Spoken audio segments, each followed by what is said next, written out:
Good morning students. आज का जो टॉपिक है बेटा वो है पॉलीसैकेराइड। पॉलीसैकेराइड है बेटा, ये एक दूसरी कैटेगरी है बायोमोलिक्यूल की। हमने लास्ट टाइम हमने जैसे और भी पॉलीसैकेराइड्स जैसे लिपिड्स वगैरह है बेटा वो रेडी किए थे हमने। तो अनदर क्लास है बेटा ये बायो मैक्रोमोलिक्यूल की। बायो मैक्रोमोलिक्यूल का मीन्स क्या है? ये एसिड इनसोल्यूबल जो पैलेट आता है, जब हमने एक्सपेरिमेंटल एनालिसिस किया था, सेपरेट किया था अलग अलग बायोमोलिक्यूल को, तो वहां पे जो इनसोल्यूबल पूल था ऊपर जो रह गए थे एसिड इनसोल्यूबल पैलेट, तो ये एसिड इनसोल्यूबल पैलेट के अंदर आते हैं बायो मैक्रोमोलिक्यूल। क्यों है बेटा? क्योंकि इनका जो एटॉमिक वेट है वो 1000 डाल्टन से क्या भी ज्यादा है, इसलिए ये बायो मैक्रोमोलिक्यूल की कैटेगरी में आते हैं। डेफिनेशन कैसे दोगे?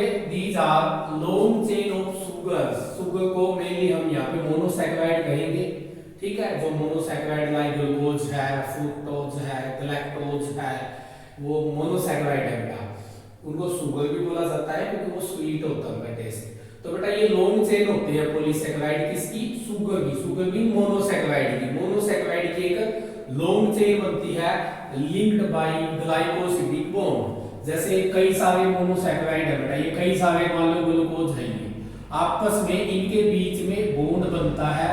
इस बॉन्ड का नाम है, अच्छे से याद रखियो, ग्लाइकोसिडिक बॉन्ड। और इस ग्लाइकोसिडिक बॉन्ड से देखो क्या बन गई? मोनोसैकेराइड की या शुगर की क्या बन गई? एक लॉन्ग चेन बन गई। और ये जो लॉन्ग चेन कहलाती है इसको हम क्या कहते हैं?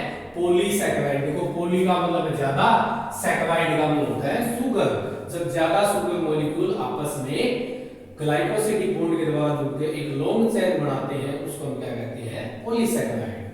अकॉर्डिंग टू फंक्शन बेटा, यदि फंक्शन के बेस पे देखा जाता है, काम के बेस पे कि क्या काम है इनका लिविंग ऑर्गेनिज्म में, तो बेटा ये दो टाइप के माने जाते हैं। एक तो वो होते हैं जो न्यूट्रिटिव होते हैं। न्यूट्रिटिव का मतलब है बेटा, इसके अंदर एग्जांपल आता है जैसे बेटा स्टार्च होता है, ग्लाइकोजन होता है। मेनली बेटा ये किस फॉर्म में होते हैं? Stored food. जैसे हम प्लांट की बात करते हैं तो प्लांट अपना फूड स्टार्च की फॉर्म में स्टोर करते हैं फोटोसिंथेसिस होने के बाद। और जो ग्लाइकोजन है बेटा, जो एनिमल होते हैं वो मेनली अपना फूड किसकी फॉर्म में स्टोर करते हैं?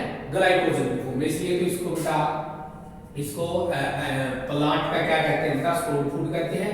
ग्लाइकोजन को क्या कहते हैं बेटा? एनिमल का क्या कहते हैं बेटा? स्टोर्ड फूड कहा जाता है। तो पहला बेटा ये न्यूट्रिटिव होते हैं काम के बेस पे। दूसरे होते हैं बेटा पॉलीसैकेराइड स्ट्रक्चरल। स्ट्रक्चरल का मतलब बेटा जो कोई स्ट्रक्चर को बनाते हैं। तो बेटा स्ट्रक्चरल में एग्जांपल है बेटा जैसे सेलुलोज है बेटा, या फिर जैसे बेटा काइटिन है। इनका यूज मेनली किस में किया जाएगा बेटा? स्ट्रक्चर फॉर्मेशन के अंदर। जैसे आपने देखा होगा बेटा प्लांट के जो सेलुलोज है, जो होल प्लांट बॉडी होती है बेटा, वो सेलुलोज की बड़ी होती है। और सबसे ज्यादा अबंडेंट अमाउंट में यदि प्लांट में पॉलीसैकेराइड मिलता है तो बेटा वो सेलुलोज होता है। आपने कॉटन फाइबर देखा होगा, कपास का फुआ देखा होगा, तो कुछ नहीं बेटा वो सेलुलोज ही होता है उसके अंदर। उसके बाद बेटा काइटिन। काइटिन आपने सुना है पहले भी बेटा कि जो फंजाई होती है बेटा, जो फंजाई किंगडम है बेटा, मोनिला कोर्टिस्टा फंजाई जो आगे से टेक करने 5 किंगडम सिस्टम क्लासिफिकेशन दिया था, तो वहां पे आपने फंजाई किंगडम पढ़ी थी। इसके कैरेक्टर में पढ़े थे आपने कि इसके अंदर आने वाले लिविंग ऑर्गेनिज्म कैसे होते हैं? मल्टी सेलुलर होते हैं। मेनली न्यूट्रिशन हेटरोट्रोपिक होता है, हेटरोट्रोपिक में सैप्रोफाइटिक होते हैं। तो बेटा जो फंजाई होती है उनकी सेल वॉल किसकी बनती है बेटा? काइटिन की बड़ी होती है। और प्लांट की सेल वॉल किसकी बड़ी होती है बेटा? सेलुलोज की। तो यहाँ पे क्या कर रहे हैं? ये स्ट्रक्चर को बनाने का काम कर रहे हैं, इसलिए बेटा ये किसके अंदर आएंगे? स्ट्रक्चरल पॉलीसैकेराइड के अंदर। उसके बाद बेटा स्ट्रक्चर के बेस पे यदि देखा जाता है तो ये दो टाइप और बनते हैं बेटा इनके। एक तो होते हैं होमोपॉलीसैकेराइड, एक है बेटा हेटेरोपॉलीसैकेराइड। होमोपॉलीसैकेराइड सबसे पहले पढ़ेंगे बेटा। होमो में मींस क्या होता है बेटा? सेम। होमोपॉलीसैकेराइड वो पॉलीसैकेराइड होंगे जिनकी जो मोनोमर यूनिट होगी, जिससे मिलके वो बने हैं सुगर यूनिट, वो सभी सेम रहेगी, वो होते हैं होमोपॉलीसैकेराइड। और हेटेरो जो पढ़ेंगे हम आगे, हेटेरोपॉलीसैकेराइड में जो मोनोमर यूनिट होगी, जो सुगर मॉलिक्यूल होंगे, वो डिफरेंट टाइप के सुगर मॉलिक्यूल मिलके क्या बनाएंगे? उस पॉलीसैकेराइड बनाएंगे। तो सबसे पहले हम होमोपॉलीसैकेराइड को पढ़ते हैं। Composed of same monomer unit. जो मोनोमर यूनिट रहेगी बेटा, बिल्डिंग ब्लॉक यूनिट रहेगा, जो सुगर मॉलिक्यूल वो सेम रहेगा। उसके एग्जांपल देखते हैं बेटा। इसका सबसे पहला एग्जांपल है सेलुलोज, जो हमने पढ़ा स्ट्रक्चरल के अंदर भी आता है।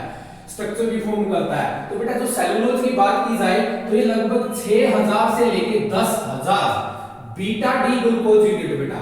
ग्लूकोज का पहले तो स्ट्रक्चर देखो बेटा, दो स्ट्रक्चर होते हैं ग्लूकोज के। फॉर्मूला यदि बात की जाए मॉलिक्यूलर फॉर्मूला C6H12O6, ये बेटा इसका क्या होता है, मॉलिक्यूलर फॉर्मूला है।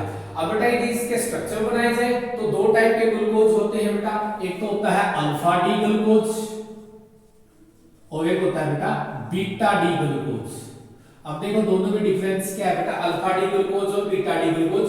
पहले मैं आपको अल्फा डी ग्लूकोज का स्ट्रक्चर बताता हूं कैसे होता है बेटा। इस टाइप से यहां से ऑक्सीजन होता है बेटा, यहां पे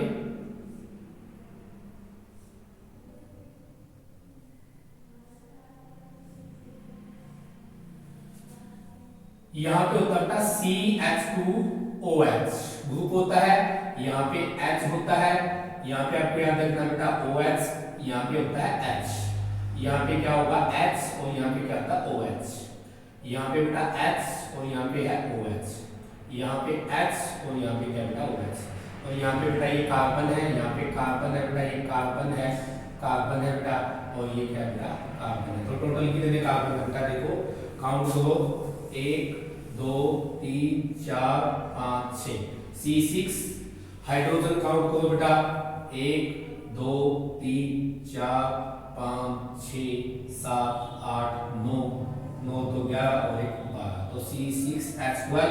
ऑक्सीजन काउंट करें तो बेटा 1 2 3 4 5 और 1 6, तो बेटा देखो ये आ गया ना मॉलिक्यूलर फॉर्मूला। ये होता है बेटा अल्फा डी ग्लूकोज का स्ट्रक्चर। यदि बीटा डी ग्लूकोज का याद रखना तो बीटा डी में कुछ नहीं याद रखना, सेम यही है, बस बीटा डी में याद रखियो ये जो नंबर 1 कार्बन आइटम होता है, कार्बन नंबर 1, यहाँ पे OH ग्रुप तो ऊपर चला जाता है, H नीचे आ जाता है, तो बस यही क्या बन जाता है, इसको बीटा डी ग्लूकोज यूनिट कहते हैं। तो ये बेटा ग्लूकोज के इस तरीके से दो स्ट्रक्चर होते हैं। तो बेटा जो सेलुलोज है ना वो 6000 से लेके 10000 क्या है बीटा डी ग्लूकोज होते हैं। ऐसे 6000 से लेके 10000 ऐसे इस तरीके से ऐसे 10000 बीटा डी ग्लूकोज यूनिट है, उनके बीच में बॉन्ड बनता है कौन सा, ग्लाइकोसिडिक बॉन्ड, और उस ग्लाइकोसिडिक बॉन्ड से 6000 से 10000 बीटा डी ग्लूकोज यूनिट जुड़ते हैं और मिलके जो स्ट्रक्चर बनता है वो क्या बनता है, सेलुलोज बनता है। और बेटा आपको पता ही है it is main component of plant cell wall, plant की सेल वॉल का बहुत ही मेन कंपोनेंट है ये। Paper made from plant pulp, जो पल्प से जो प्लांट की लुगदी बना के उसको कूट के, छाल को कूट के जो पल्प बनाए जाते हैं, उस पल्प से जो कागज बनाया जाता है, पेपर बनाया जाता है, वो कुछ नहीं, वो एक सेलुलोज ही है। तो बेटा ये सबसे पहला होमोपोलीसैकेराइड है। दूसरा जो होमोपोलीसैकेराइड है बेटा इसका स्ट्रक्चर की बात करेंगे तो अनब्रांच्ड होता है, कोई ब्रांचिंग नहीं होती, सिंपल ऐसे लीनियर चेन होती है बेटा। उसके बाद दूसरा यदि बात की जाए तो दूसरा है बेटा होमोपोलीसैकेराइड में एग्जांपल है स्टार्च। स्टार्च क्या होता है बेटा, इसकी मोनोमर यूनिट की बात की जाए तो होती है alpha D glucose. Alpha D का मतलब है H ऊपर आ जाएगा, ये OH नीचे आ जाएगा। तो अल्फा डी ग्लूकोज यूनिट होती है बहुत सारी, और बहुत सारे अल्फा डी ग्लूकोज के बीच में बॉन्ड बनता है, ग्लाइकोसिडिक बॉन्ड, और उनसे मिलकर बनता है बेटा।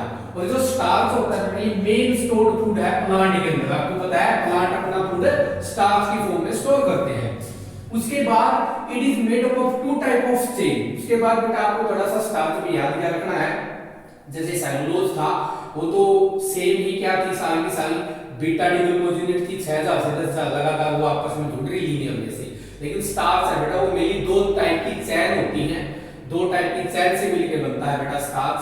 एक तो होती है बेटा अनब्रांच्ड चेन, अनब्रांच्ड का मतलब जो लीनियर चेन है बेटा, और उसका नाम होता है बेटा अमाइलोज। क्या नाम होता है, अमाइलोज। अब अमाइलोज देखो किससे मिलकर बनता है, अमाइलोज बेटा 200 से लेके 1000 ऐसी अल्फा डी ग्लूकोज यूनिट है, उन अल्फा डी ग्लूकोज यूनिट के बीच में बॉन्ड बनता है बेटा अल्फा 1,4 लिंकेज।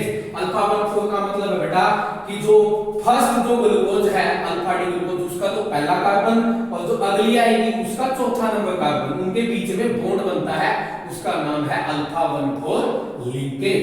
तो अल्फा 1,4 लिंकेज से जुड़ते हैं बेटा इस टाइप से, जैसे एक ही अल्फा डी ग्लूकोज है, एक ही अल्फा डी है, अल्फा डी है, इस तरीके से 200 से लेके 1000 अल्फा डी ग्लूकोज यूनिट है, और इनके बीच में जो बॉन्ड बनता है इस बॉन्ड का नाम हो जाएगा अल्फा 1,4 ग्लाइकोसिडिक बॉन्ड। तो ये जो स्ट्रक्चर बनता है इस तरीके से अनब्रांच्ड रहेगा, ये लीनियर चेन होगी, इसको अमाइलोज कहते हैं। दूसरा आखिरी बेटा इसके अंदर ब्रांच चेन, ब्रांच का सीधी सी बात है बेटा, ब्रांचिंग होगी तो उस ब्रांचिंग चेन को कहा जाता है बेटा अमाइलोपेक्टिन। अमाइलोपेक्टिन अप्रोक्सीमेटली बेटा 6000 से लेके 37000 अल्फा डी ग्लूकोज, ऐसी ऐसी 6000 से लेके 37000 अल्फा डी ग्लूकोज यूनिट में मोनोमर यूनिट है। तो इस तरीके से बेटा कई सारे ऐसे 6000 से लेके 37000 अल्फा डी ग्लूकोज यूनिट है, उनके बीच में ग्लाइकोसिडिक बॉन्ड है, मतलब अल्फा 1 फोर ग्लाइकोसिडिक बॉन्ड, और उससे क्या बढ़ता है अमाइलोपेक्टिन। लेकिन अमाइलोपेक्टिन की एक खास बात होगी, इसमें आपको बीच बीच में ब्रांचिंग भी देखने को मिलेगी। जैसे बीच में मान लो कोई ये सुगर मॉलिक्यूल है बेटा, ये अल्फा डी ग्लूकोज है, तो इसके साथ में एक यहाँ पे ऐसी इस तरीके से साइड में क्या जुड़ जाएगा, एक अल्फा डी ग्लूकोज जुड़ जाएगा, लेकिन इनके बीच में जो बॉन्ड रहेगा उसका नाम होगा अल्फा 1,6 ग्लाइकोसिडिक बॉन्ड। क्यों? क्योंकि इसका तो पहला नंबर कार्बन होगा, इसका छठे नंबर का कार्बन, उनके बीच में ग्लाइकोसिडिक बॉन्ड बनेगा, इसलिए इसका नाम हो जाएगा अल्फा 1,6 ग्लाइकोसिडिक लिंकेज। तो बेटा ये दूसरा था, ये अमाइलोज और माइलोपेक्टिन दोनों मिलकर क्या बनाते हैं बेटा, स्टार्च बनाते हैं। तीसरा जो होमोपोलीसैकेराइड है बेटा, वो आता है ग्लाइकोजन। ग्लाइकोजन आपको पता ही है बेटा, स्टोरेज फॉर्म है किसकी, कार्बोहाइड्रेट की, एनिमल के अंदर। इसको एनिमल स्टार्च भी कहेंगे बेटा। स्टार्च का मतलब होता है प्लांट जैसे फूड को स्टोर करते हैं स्टार्च की फॉर्म में, लेकिन एनिमल का जो स्टार्च कहा जाएगा, जो स्टोर्ड फूड कहा जाएगा, वो ग्लाइकोजन है बेटा। और किसका बना होता है बेटा, ये लगभग 6 lakh alpha D glucose unit है, ऐसी ऐसी 6 lakh alpha D glucose unit है, और उनके बीच में क्या बनता है, ग्लाइकोसिडिक बॉन्ड बनता है, और उससे क्या बनता है ग्लाइकोजन। लेकिन ग्लाइकोजन की भी खास बात है बेटा, इसमें आपको ब्रांचिंग देखने को मिलेगी इस टाइप से बेटा। ये अल्फा डी ग्लूकोज यूनिट है, इसके साथ फिर से यहाँ पे एक अल्फा डी ग्लूकोज जुड़ गया, इसके साथ एक अल्फा डी ग्लूकोज, एक और, इस तरीके से बेटा ब्रांचिंग होती जाती है। ऐसे इस तरीके से आपकी बुक में बेटा इसका डायग्राम भी दिखाया गया है, आप इसको वहां से कर लीजिएगा। तो बेटा इस लेक्चर में हम इतना ही पढ़ेंगे। जो नेक्स्ट आएगा इसी के अंदर का टॉपिक है बेटा, वो आता है जो नेक्स्ट हमारा जो होमोपोलीसैकेराइड बेटा काइटिन, जो काइटिन का पढ़ेंगे स्ट्रक्चर, और उसके बाद बेटा एक दो जो हेटेरोपोलीसैकेराइड है उनके बारे में हम रीडिंग करेंगे। Thank you.